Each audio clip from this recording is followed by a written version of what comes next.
பாக்கிறதுக்கு முன்னால இதையும் கவனிங்க. தமிழ்ல ஒருமையில இருந்து பன்மை மாத்தத்துக்கு காயில் அதாவது கல் போடணும்னு சொல்வீங்க. கொஞ்சம் யோசிச்சு பாருங்க, எல்லாத்துக்கும் கல் போட முடியுமா?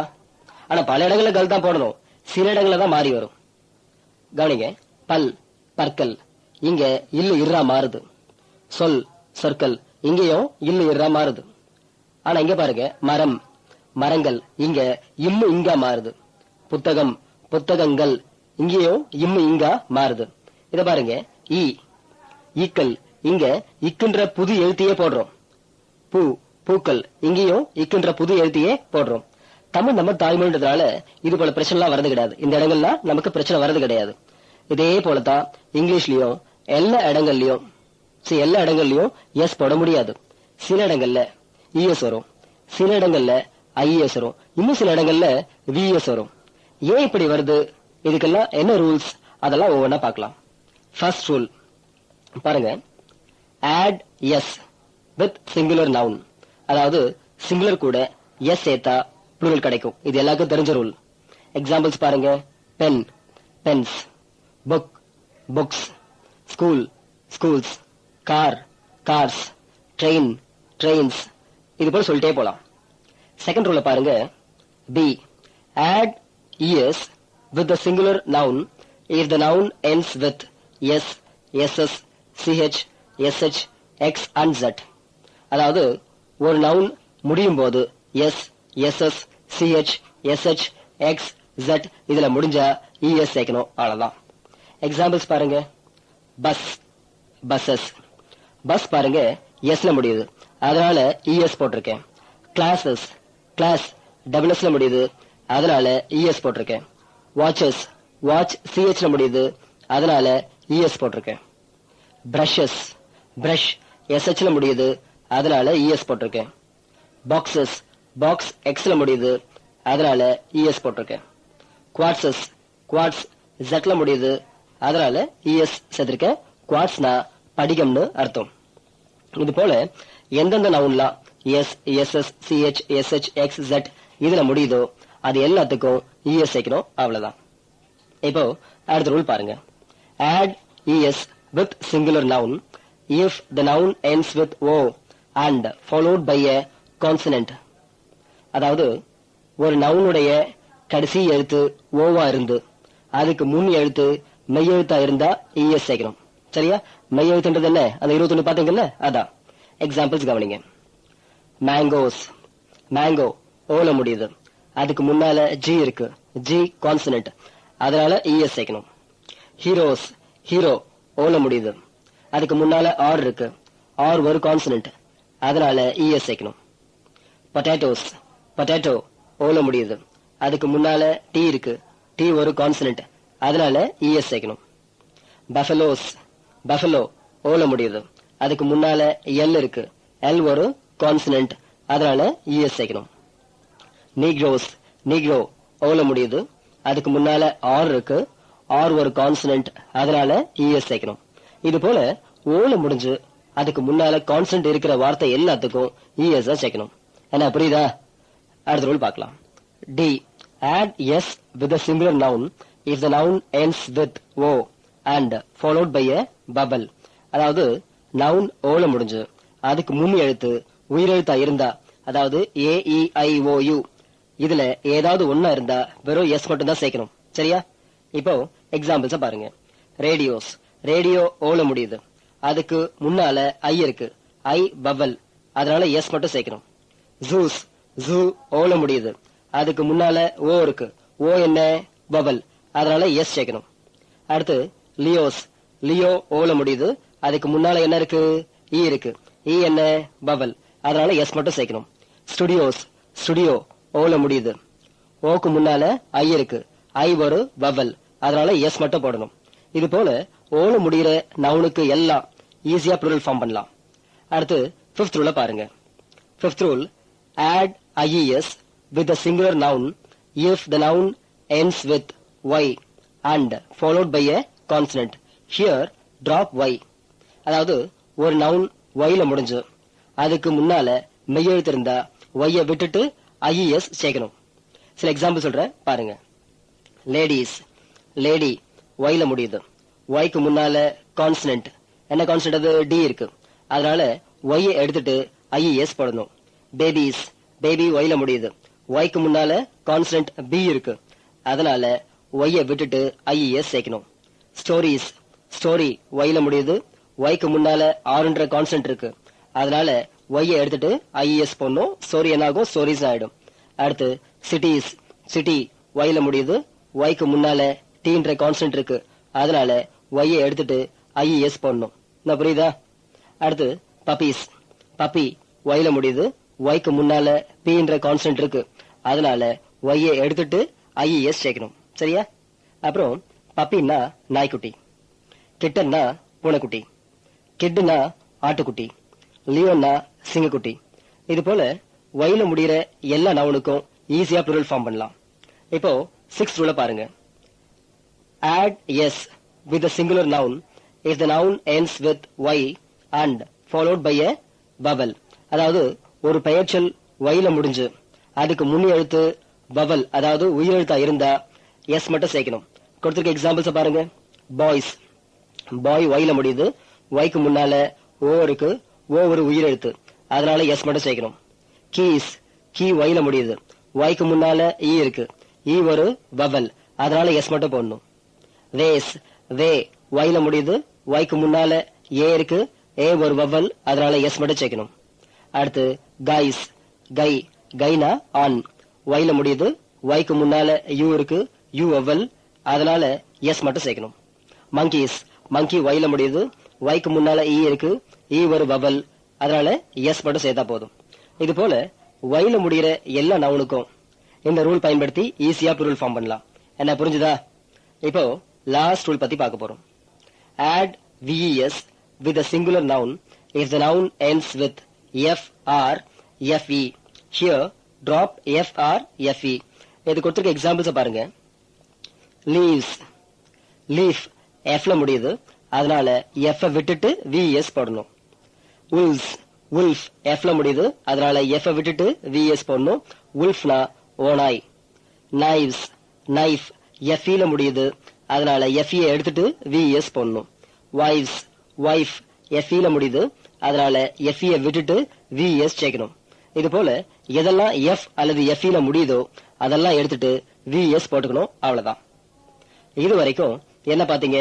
சிங்குலர்ல இருந்து ப்ளூரல் மாத்தறதுக்கு என்னென்ன ரூல்ஸ்னு பாத்தீங்க. இந்த ரூல்ஸ் எல்லாம் என்னைக்கு மறக்கூடாது. மொத்தமே 7 தான். சரியா? ஓகே. அடுத்து இந்த ரூல்ஸ்க்கெல்லாம் ஒத்து வராத சில ப்ளூரல்ஸ் உண்டு. இத எக்ஸெப்ஷன்ஸ், அதாவது விதிவிலக்குன்னு சொல்லலாம். பயப்படாதீங்க, இப்படி உள்ள வார்த்தைகள் அதிகம் கிடையாது. 10,000த்துல ஒரு வார்த்தை தான் இப்படி இருக்கும். இப்போ நடைமுறையில உள்ள சில முக்கியமான வார்த்தைகளை பத்தி பார்க்கலாம். கவனிங்க. புக்க பாருங்க. பெக்கூலியர் ப்ளூரல்ஸ், அதாவது விந்தையான பன்மைகள். புக்க கவனிங்க. Singular plural. சைல்டு குழந்தை, சில்ட்ரன் குழந்தைகள். மேன் ஆண், மென் ஆண்கள். டூத் பல், டீத் பற்கள். மவுஸ் சுண்டெலி, மைஸ் சுண்டெலிகள். ஆக்ஸ் எருது, ஆக்சன் எருதுகள். ஃபுட் அடி, ஃபீட் அடிகள். இப்போ இத பாருங்க. இதெல்லாம் சிங்குலர் ப்ளூரல் ரெண்டுத்துக்கும் ஒரே ஸ்பெல்லிங் தான். இடத்துக்கு ஏத்த மாதிரி நீங்க தான் எடுத்துக்கணும். நியூஸுக்கு நியூஸ் தான். ஸ்டாஃபுக்கு ஸ்டாஃப் தான். ஊழியர்களும் எடுத்துக்கலாம், ஊழியர்களும் எடுத்துக்கலாம். ஷீப்புக்கு ஷீப் தான். சிசர்ஸ் சிசர்ஸ், சிசர்ஸ்னா கத்திரிக்கோல். எக்கனாமிக்ஸ்க்கு எக்கனாமிக்ஸ் தான். Chess chess. இத பத்தி worry பண்ணாதீங்க. முக்கியமா அந்த 7 ரூல்ஸ் மட்டும் பாத்துங்க. கடைசியா இப்ப இந்த நோட்டை கவனிங்க. Note: there is no plural for proper nouns, names of material or metal or uncountable nouns. இந்த நோட்ல இருந்து நீங்க என்ன தெரிஞ்சுப்பீங்கன்னா, ப்ராப்பர் நவுன் எல்லாத்துக்கும் ப்ளூரல் கிடையாது. அதாவது இந்தியானா இந்தியா தான், இதுக்கு ப்ளூரல் கிடையாது. மேரினா மேரி தான். சிங்கப்பூர்னா சிங்கப்பூர் தான்.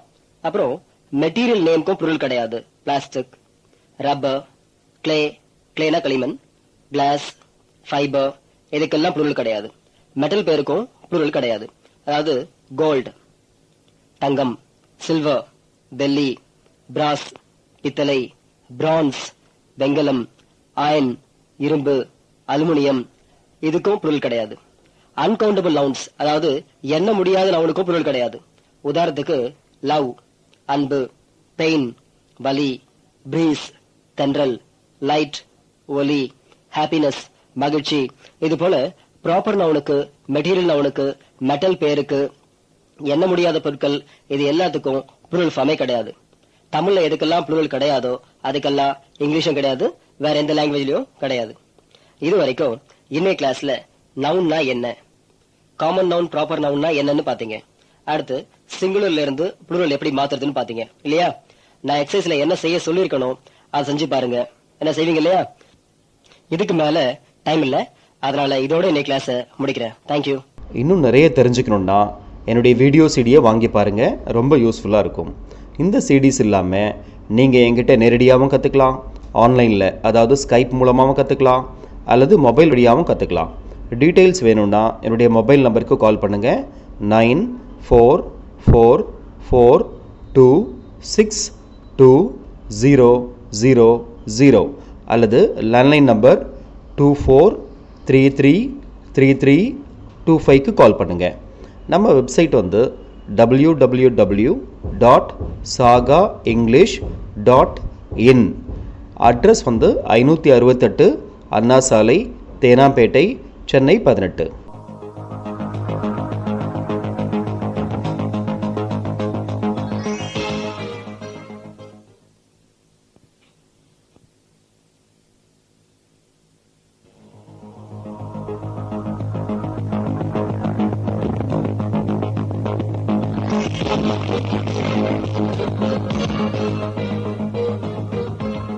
சாகா வழங்கும் ஸ்போக்கன் இங்கிலீஷ் கோர்ஸ்.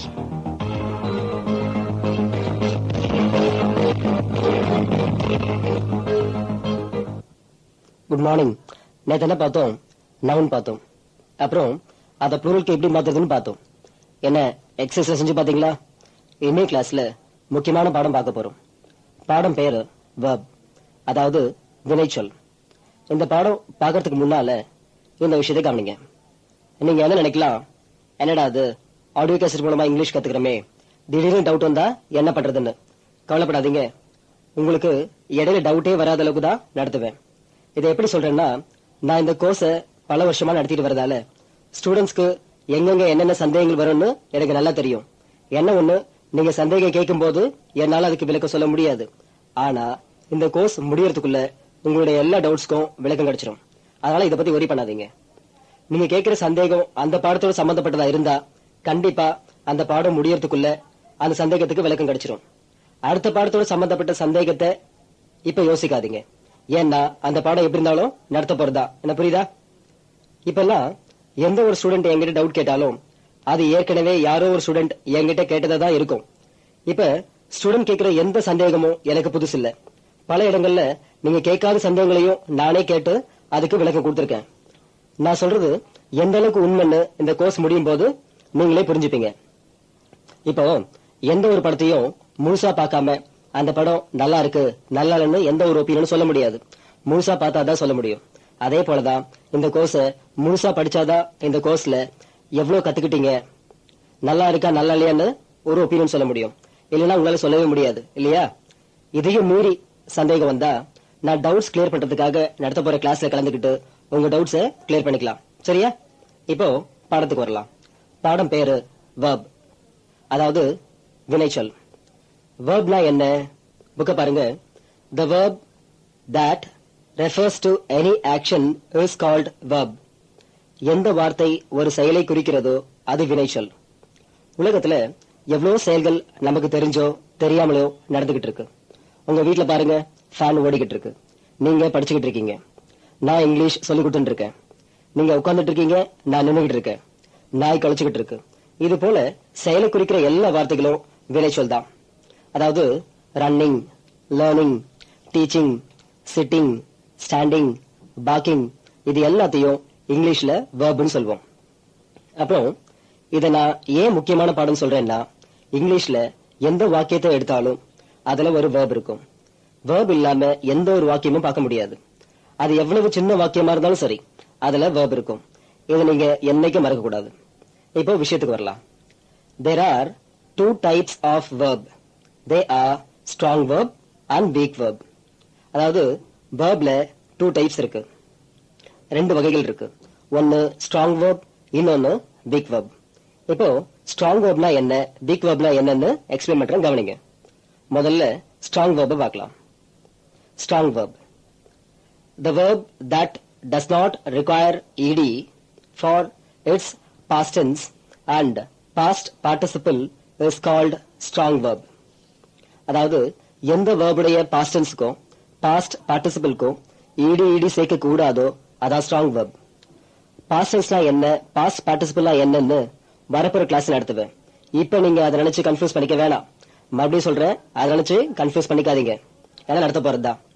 இப்போ ஸ்ட்ராங் வேர்புக்கு சில எக்ஸாம்பிள்ஸ் கொடுத்திருக்கேன், பாருங்க. Present tense, past tense, past participle, இது ஹெட்டிங். எக்ஸாம்பிள்ஸ் பாருங்க. Write, wrote, written. Go, went, gone. Eat, ate, eaten. Buy, bought, பாட்.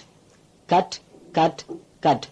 மேல கொடுத்திருக்க present tense, past tense, past participle, அது கீழே கொடுத்திருக்க write, wrote, written, go, went, gone, இதெல்லாம் என்ன, எங்க யூஸ் பண்றதுன்னு அடுத்த பாடத்தில் நடத்துவேன். அதை பத்தி worry பண்ணாதீங்க, சரியா? இப்ப ஸ்ட்ராங் வேர்ப் எக்ஸாம்பிள்ஸ்ல செகண்ட் காலம், தேர்ட் காலம்ல என்ன கொடுத்திருக்குன்னு கவனிங்க. Rode, ridden. Went, gone. Ate, eaten. Bought, bought. Cut, cut. இதெல்லாம் கவனிங்க. ஏதாவது ஈடில முடிஞ்சிருக்கா? ஏதாவது ஈடில முடிஞ்சிருக்கா? இல்லையே. இது போல எதெல்லாம் ஈடில முடியலையோ அதெல்லாம் ஸ்ட்ராங் வேர்ப். இது வரைக்கும் கண்டுபிடிச்ச எல்லா ஸ்ட்ராங் வேர்ப்ஸையும் லிஸ்ட் எடுத்து அடுத்து வர பக்கங்கள்ல கொடுத்திருக்கேன். இதுக்கு மேல கண்டுபிடிக்க போறதும் கிடையாது, இவ்வளவுதான். இதை நீங்க மனப்பாடம் பண்ணிட்டீங்கன்னா எதுக்கெல்லாம் ஈடி போடக்கூடாதுன்னு தெரிஞ்சுப்பீங்க. எதுக்கெல்லாம் ஈடி போடக்கூடாதோ அதெல்லாம் ஸ்ட்ராங் வேர்ப், சரியா? இது வரைக்கும் ஸ்ட்ராங் வேர்ப் பத்தி பாத்தீங்க. இப்போ வீக் வேர்ப் பார்க்கலாம், கவனிங்க. Week verb. வீக் வேர்ப்னா என்ன? The verb that requires ed for its past tense and past participle is called weak verb.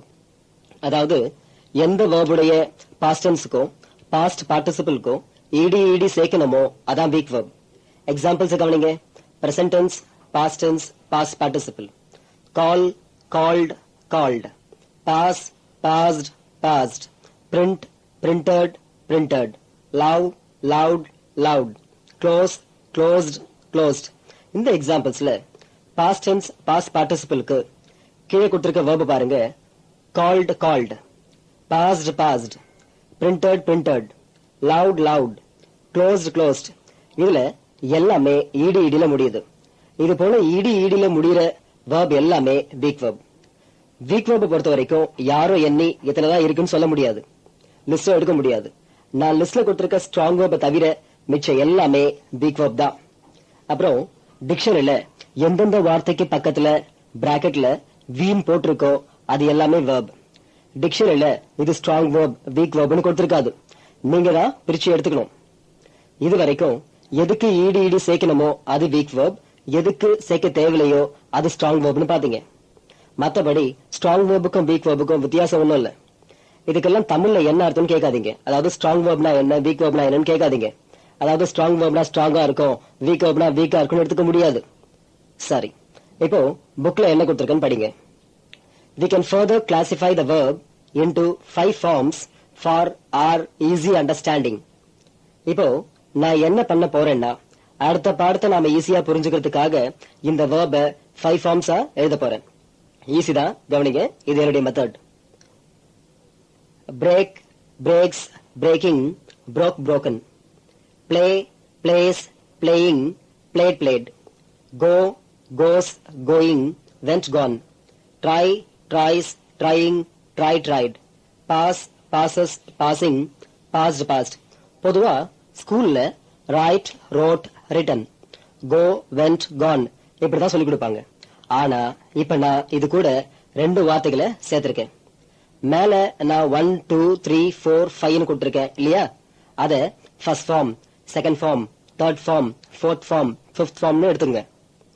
Example பாருங்க.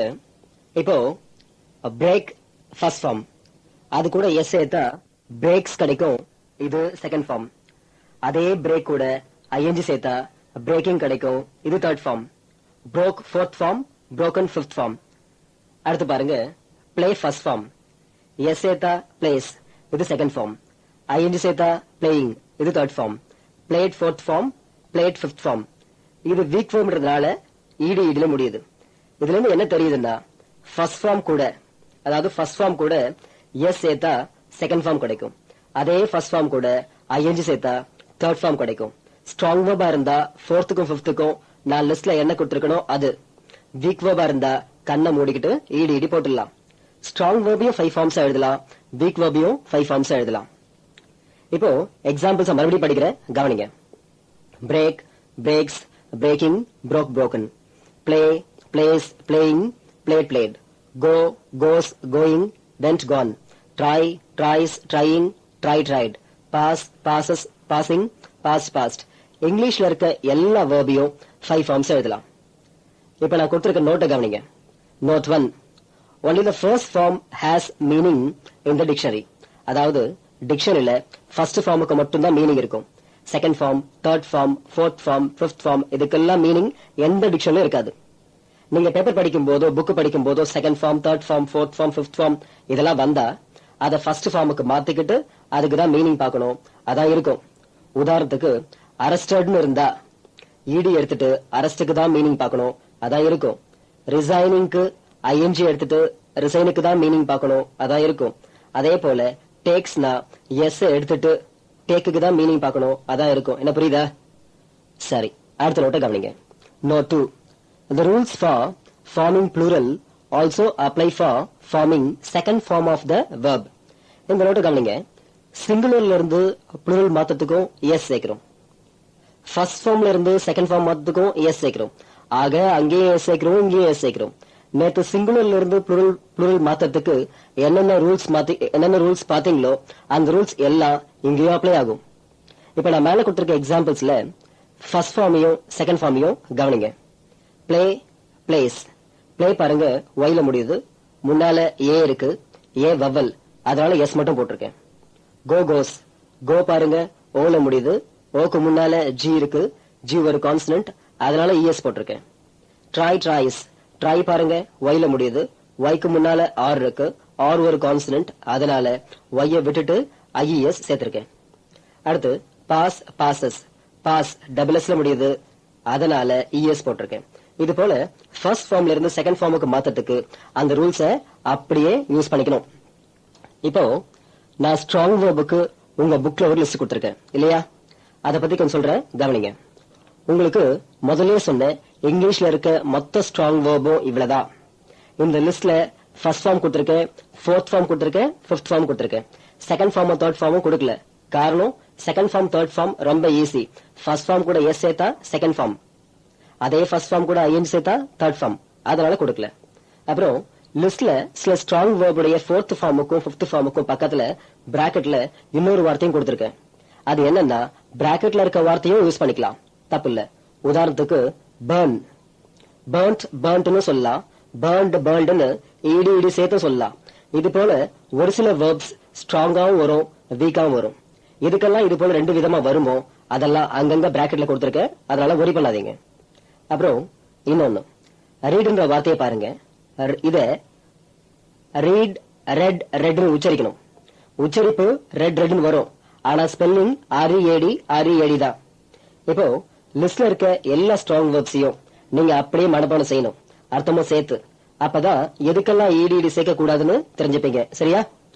இப்போ இதுக்கு மேல இந்த வேர்புன்ற பாடத்துல நடத்துறதுக்கு எதுவும் இல்ல. கடைசியா ஒரே ஒரு விஷயம், இங்கிலீஷ்ல மிகச்சிறிய வாக்கியம் அமைக்கிறதுக்கு ரெண்டு வார்த்தைகள் வேணும். ஒன்னு நவுன், இன்னொன்னு வேர்ப்.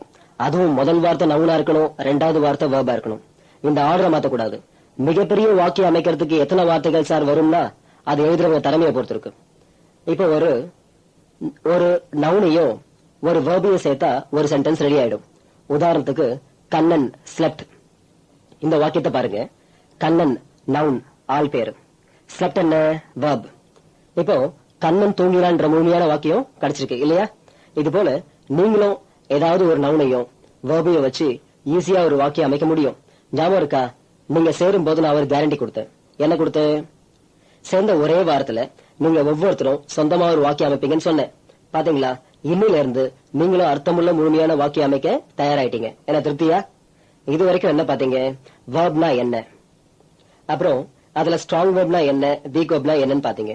எப்படி 5 ஃபார்ம்ஸா மாத்ததுன்னு பாத்தீங்க. நான் எக்ஸசைஸ்ல என்ன செய்ய சொல்லிருக்கணும் அதெல்லாம் செஞ்சு பாருங்க. இப்போ இதோட இன்னைக்கு கிளாஸ் முடிக்கலாம். சரியா? தேங்க்யூ. இன்னும் நிறைய தெரிஞ்சுக்கணுன்னா என்னுடைய வீடியோ சிடியை வாங்கி பாருங்கள், ரொம்ப யூஸ்ஃபுல்லாக இருக்கும். இந்த சிடிஸ் இல்லாமல் நீங்கள் என்கிட்ட நேரடியாகவும் கற்றுக்கலாம், ஆன்லைனில் அதாவது ஸ்கைப் மூலமாகவும் கற்றுக்கலாம், அல்லது மொபைல் வழியாகவும் கற்றுக்கலாம். டீட்டெயில்ஸ் வேணும்னா என்னுடைய மொபைல் நம்பருக்கு கால் பண்ணுங்கள். 9444262000 அல்லது லேண்ட்லைன் நம்பர் 24333325க்கு கால் பண்ணுங்கள். நம்ம வெப்சைட் வந்து www.sagaenglish.in. அட்ரஸ் வந்து 568 அண்ணா சாலை, தேனாம்பேட்டை, சென்னை 18.